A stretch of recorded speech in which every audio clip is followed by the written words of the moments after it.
1932లో ఒక యువ వ్యాపారవేత్త భారతదేశానికి సివిల్ ఏవియేషన్‌ని తీసుకురావాలని కలలు కని, 1932లో మొట్టమొదటి ఇండియన్ కమర్షియల్ ఫ్లైట్‌ని స్వయంగా తానే ఫ్లై చేశాడు. కొన్ని సంవత్సరాల ముందుకు వెళ్తే, ఈ యువ వ్యాపారవేత్త స్టార్ట్ చేసిన కంపెనీ ఎంతో మందికి ఒక ఫేవరెట్ ఎయిర్‌లైన్ అయింది. ఈ యువ వ్యాపారవేత్త పేరే జేఆర్‌డీ టాటా. ఈ యువ వ్యాపారవేత్త యొక్క కంపెనీనే ఎయిర్ ఇండియా. ఎయిర్ ఇండియా ఒకప్పుడు ప్రపంచంలో ఉన్న బెస్ట్ ఎయిర్‌లైన్స్‌లో ఒకటి. జస్ట్ ఇండియాలోనే కాదు, వరల్డ్ మొత్తం ఎయిర్ ఇండియాకి మంచి రెప్యుటేషన్ ఉండేది. ఒకప్పుడు ఎయిర్ ఇండియా లగ్జరీ ఎయిర్‌లైన్స్‌లో ఒకటి. సింగపూర్ ఎయిర్‌లైన్స్ కూడా ఎయిర్ ఇండియా నుండే ఇన్‌స్పైర్ అయింది. బట్ ఇప్పుడు ఎయిర్ ఇండియా ప్రపంచంలో ఎంతో మంది చేత విమర్శలు ఎదుర్కొంటుంది. ఎంతోమంది ఎయిర్ ఇండియాని వర్స్ట్ ఎయిర్‌లైన్స్‌లో ఒకటిగా పరిగణిస్తారు. అసలు టాటా యొక్క ఎయిర్ ఇండియా ఎలా వారి నుండి వెళ్ళిపోయింది? బెస్ట్ ఎయిర్‌లైన్ నుండి వర్స్ట్ దాకా ఎయిర్ ఇండియా ఎలా పతనమైంది? తెలుసుకోవాలంటే వాచ్ ద స్టోరీ.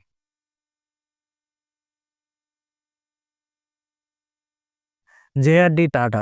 ఈయన మన దేశంలోనే కాదు, ప్రపంచవ్యాప్తంగా కూడా ఎంతో ప్రముఖ వ్యక్తి. జేఆర్‌డీ టాటా రతన్ టాటా గారి కంటే ముందు Tata group chairman. Tata group యొక్క నిర్మాణంలో ఈయన పాత్ర కూడా చాలా పెద్దది. 1932లో జేఆర్‌డీ టాటా టాటా ఎయిర్‌లైన్స్‌ని స్థాపించారు. బట్ టాటా ఎయిర్‌లైన్స్ అంత ఈజీగా ఏర్పడలేదు. 1929లో జేఆర్‌డీ టాటా గారికి ఫ్లయింగ్ లైసెన్స్ వచ్చింది. ఇండియాలో ఫ్లయింగ్ లైసెన్స్ వచ్చిన మొట్టమొదటి వ్యక్తి జేఆర్‌డీ టాటా గారే. బట్ టాటా గారి డ్రీమ్ జస్ట్ ఫ్లయింగ్ మాత్రమే కాదు, ఈయన డ్రీమ్ సివిల్ ఏవియేషన్‌ని ఇండియాకి తీసుకురావాలని. అప్పట్లో ఎక్కువ కమర్షియల్ ఫ్లైట్స్ లండన్‌లో ఉండేవి. దీంతో ఇండియాలో కమర్షియల్ ఫ్లైట్ సర్వీసెస్‌ని తీసుకురావాలి అనేది ఈయన డ్రీమ్. బట్ అది అంత ఈజీ పని కాదు. ఈ పని చేయాలంటే గవర్నమెంట్ సపోర్ట్ కావాలి. బట్ ఆ టైంలో బ్రిటిష్ గవర్నమెంట్ ఇండియాలో ఉండేది. దీంతో ఇది అసలు అయ్యే పనే కాదు. సో, జేఆర్‌డీ టాటా గారికి స్టార్టింగ్‌లో ఎలాంటి సపోర్ట్ రాలేదు. బట్ గవర్నమెంట్ నుండి సపోర్ట్ రానప్పటికీ టాటాకి అప్పటి టాటా గ్రూప్ చైర్మన్ దొరబ్‌జీ టాటా గారి నుండి సపోర్ట్ వచ్చింది. ఈయన ఎయిర్‌లైన్స్ స్టార్ట్ చేయడానికి ఒప్పుకున్నారు. దీంతో 1932లో టాటా ఎయిర్‌లైన్స్ స్టార్ట్ అయింది. మొదట ఈ కంపెనీ పేరు టాటా ఎయిర్ సర్వీసెస్. 1932లో Tata air services 2 single engine ఎయిర్‌క్రాఫ్ట్స్‌ని పర్చేజ్ చేసింది. ఈ 2 ఎయిర్‌క్రాఫ్ట్స్ మెయిల్ సర్వీస్ కోసం. ఆ సంవత్సరం Tata air services imperial airways నుండి ఒక మెయిల్ కాంట్రాక్ట్ దక్కించుకుంది. ఈ కాంట్రాక్ట్ ఇండియాలో మెయిల్ సర్వీసెస్ లాంచ్ చేయడానికి. ఈ contract Tata air services Karachi నుండి బాంబేకి లెటర్స్‌ని ట్రాన్స్‌పోర్ట్ చేయడానికి. 1932 అక్టోబర్ 15న మొట్టమొదటి ఫ్లైట్ కరాచీ నుండి బాంబే దాకా జేఆర్‌డీ టాటా గారే ఫ్లై చేశారు. అలా టాటా ఎయిర్‌లైన్స్ యొక్క ప్రయాణం మొదలైంది. అదే సంవత్సరం టాటా ఎయిర్ సర్వీసెస్ ప్యాసింజర్ సర్వీస్‌ని కూడా స్టార్ట్ చేశారు. అలా మొదటి సంవత్సరంలో టాటా ఎయిర్ సర్వీసెస్ 2,60,000 కిలోమీటర్లు ఫ్లై చేసింది. ఫస్ట్ ఇయర్ వచ్చిన ప్రాఫిట్స్ రూ. 60,000. 1933లో ఎయిర్‌లైన్స్ పేరు టాటా ఎయిర్ సర్వీసెస్ నుండి టాటా ఎయిర్‌లైన్స్‌కి మార్చారు. 1932లో రెండవ ప్రపంచ యుద్ధంలో టాటా ఎయిర్‌లైన్స్ రాయల్ ఎయిర్ ఫోర్స్‌కి హెల్ప్ చేసింది.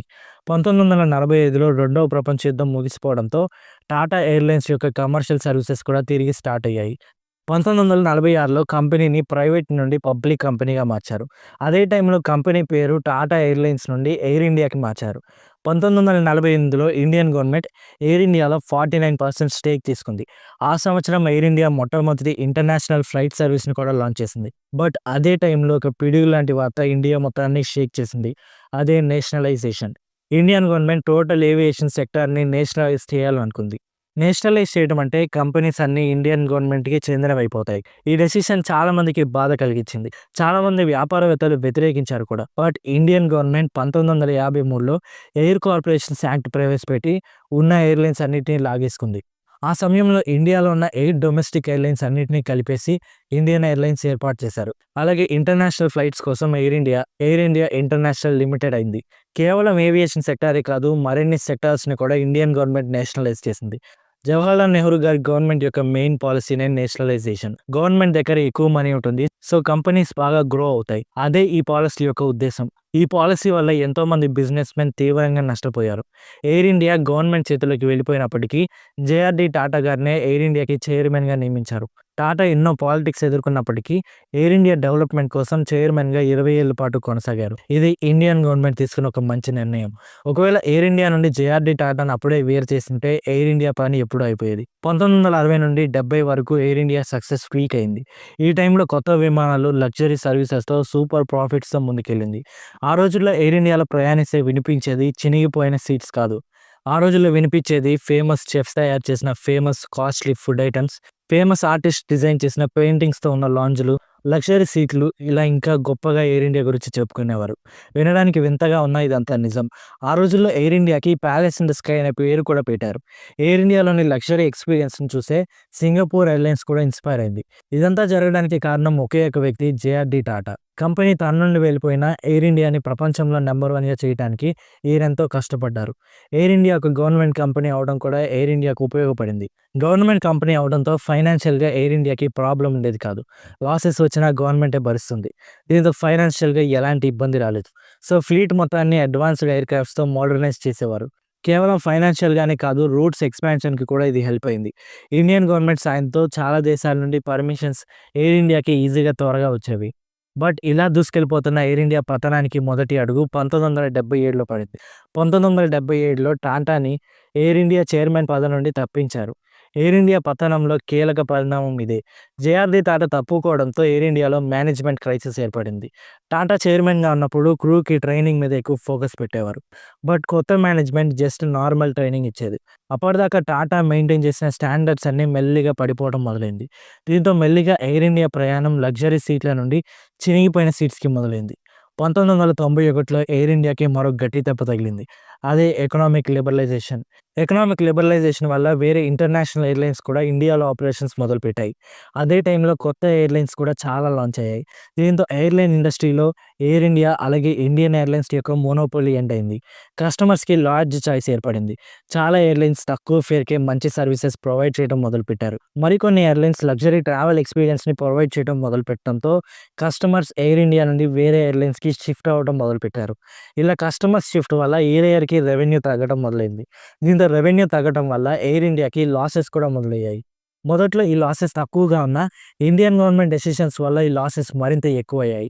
ఈ లాసెస్ వల్ల ఎయిర్ ఇండియా ఏరోప్లేన్స్ మెయింటైన్ మీద ఖర్చు తగ్గించింది. మిగతా ఎయిర్‌లైన్స్ చూడటానికి షైనింగ్ లైవరీ కలర్స్‌తో అట్రాక్టివ్‌గా ఉంటే ఎయిర్ ఇండియా ప్లేన్స్ పాత లైవరీతో చూడటానికి మురికిగా ఉండేవి. ఇది కూడా కస్టమర్స్‌ని దూరం చేసింది. ఎక్స్‌టీరియర్సే కాదు, ఇంటీరియర్స్‌లో కూడా ఎలాంటి అప్‌గ్రేడ్స్ చేయలేదు. 2004లో బడ్జెట్ ఎయిర్‌లైన్స్‌కి కాంపిటీషన్‌గా ఎయిర్ ఇండియా ఎక్స్‌ప్రెస్‌ని లాంచ్ చేసింది. అయినప్పటికీ ఎయిర్ ఇండియా లాసెస్ తగ్గలేదు. కేవలం ఎయిర్ ఇండియానే కాదు, డొమెస్టిక్ సర్వీస్ అయిన ఇండియన్ ఎయిర్‌లైన్స్‌కి కూడా భారీ లాసెస్ వచ్చాయి. 2006లో ఈ 2 ఎయిర్‌లైన్స్ యొక్క కంబైన్డ్ లాస్ 7,000,00,00,000. దీంతో ఈ 2 ఎయిర్‌లైన్స్‌ని మర్జ్ చేస్తే లాసెస్ తగ్గించొచ్చు అనుకోని 2007లో ఇండియన్ గవర్నమెంట్ ఎయిర్ ఇండియా అలాగే ఇండియన్ ఎయిర్‌లైన్స్ రెండిటిని మెర్జ్ చేసింది. బట్ ఈ మెర్జ్ తర్వాత ఏర్పడిన కంపెనీకి కూడా భయంకరంగా లాస్ వచ్చింది. మెర్జ్‌కి ముందు 2 ఎయిర్‌లైన్స్ లాస్ 700,00,00,000 అయితే మెర్జ్ తర్వాత లాస్ 7,000,00,000 అయింది. 2006లో మెర్జ్‌కి ముందు ఎయిర్ ఇండియా 111 కొత్త ప్లేన్స్ కోసం బోయింగ్, ఎయిర్‌బస్ కంపెనీలకు ఆర్డర్ ఇచ్చింది. ఈ ప్లేన్స్‌కైన ఖర్చు 45,000,00,000. విమానాలు కొనడంలో తప్పు లేదు కానీ ఎయిర్ ఇండియా అప్పు చేసి మరి ఈ విమానాలు కొనింది. అసలే వేల కోట్ల లాసెస్‌లో ఉన్న ఎయిర్ ఇండియాపై ఈ భారీ అప్పు మరింత భారం పెంచింది. ఎయిర్ ఇండియా యొక్క కోట్ల రూపాయల డబ్బును కొత్త ఏరోప్లేన్స్‌కి అడ్వర్టైజ్‌మెంట్స్ కోసం ఖర్చు పెట్టింది. ఎయిర్ ఇండియా మేనేజ్మెంట్ ఒప్పుకోకపోయినా, కంపెనీ పరిస్థితి బాగోకపోయినా ఇండియన్ గవర్నమెంట్ ప్రెషర్ వల్ల ఈ అడ్వర్టైజ్‌మెంట్స్‌కి డబ్బు ఖర్చు పెట్టారు. అసలే లాస్‌లో ఉన్న టైంలో ఈ ఖర్చు వల్ల ఎయిర్ ఇండియా లాస్ మరింత ఎక్కువైంది. అలా 2009 కల్లా పీకల్లోతు కష్టాల్లో ఎయిర్ ఇండియాను ముంచేసింది అప్పటి గవర్నమెంట్. 2009 కల్లా ఎయిర్ ఇండియా యొక్క అప్పు సుమారు 40,000,00,000కి చేరింది. 2011 కల్లా ఇది కాస్త 42,600,00,000 అయింది. అలాగే ఆ సంవత్సరం టోటల్ లాస్ 22,000,00,000కి చేరింది. అప్పు ఏమో 42,000,00,000 అలాగే లాస్ 22,000,00,000. దీంతో అప్పటి నుండి విమానాల మెయింటెనెన్స్‌పై ఖర్చు చాలా వరకు తగ్గించేశారు. సో, ఎయిర్ ఇండియాలో చినిగిపోయిన సీట్స్ అలాగే మిగిలిపోయాయి. 2017 కల్లా ఎయిర్ ఇండియా మళ్ళీ చిన్నగా ట్రాక్ ఎక్కింది. మెల్లమెల్లగా లాసెస్ తగ్గాయి. రెవెన్యూ, మార్కెట్ షేర్ పెరిగింది. బట్ అప్పులు కూడా అలాగే పెరుగుతూ ఉన్నాయి. 2017 కల్లా ఎయిర్ ఇండియా యొక్క అప్పు 55,300,00,000. దీంతో చాలామంది బిజినెస్ ఎక్స్‌పర్ట్స్ ఎయిర్ ఇండియాని ప్రైవేట్ చేయడమే ఉన్న దారని చెప్పారు. ఎయిర్ ఇండియా మేనేజ్మెంట్‌లో ఎక్కువ గవర్నమెంట్ ఇంటర్ఫియరెన్స్ ఉండేది. గవర్నమెంట్‌లో ఉండేది ఎక్కువ పాలిటీషియన్స్ అలాగే గవర్నమెంట్ ఎంప్లాయీస్.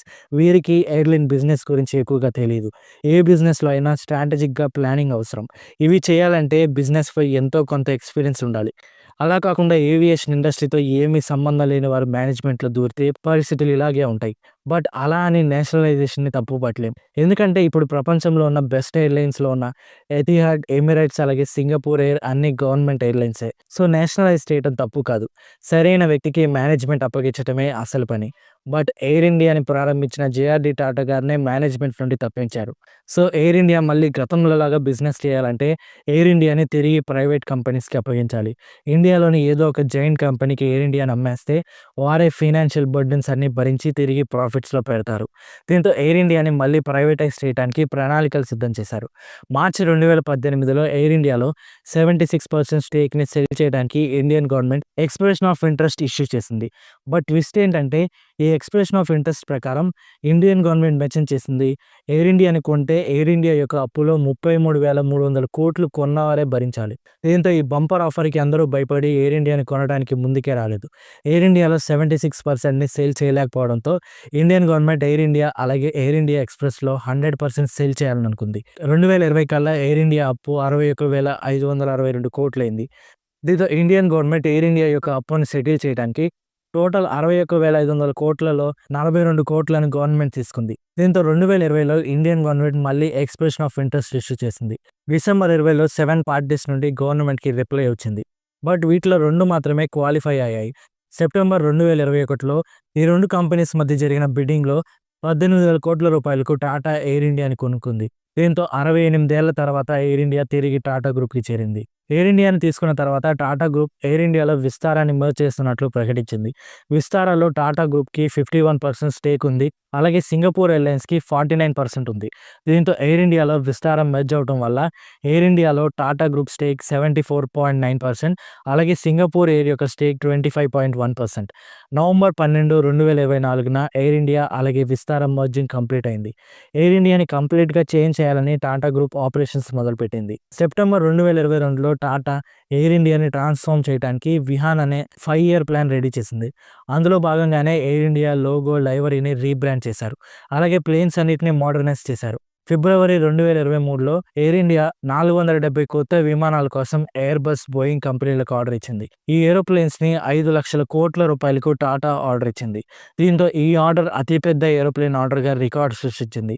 ఈ ఏరోప్లేన్స్ డెలివరీ వస్తే దాదాపు అన్ని పాత ప్లేన్స్‌ని సెల్ చేసేస్తారు. టాటా ఎయిర్ ఇండియా ఎక్స్‌ప్రెస్‌పై కూడా బాగా ఫోకస్ పెట్టి రీబ్రాండ్ చేసి మళ్ళీ రీలాంచ్ చేశారు.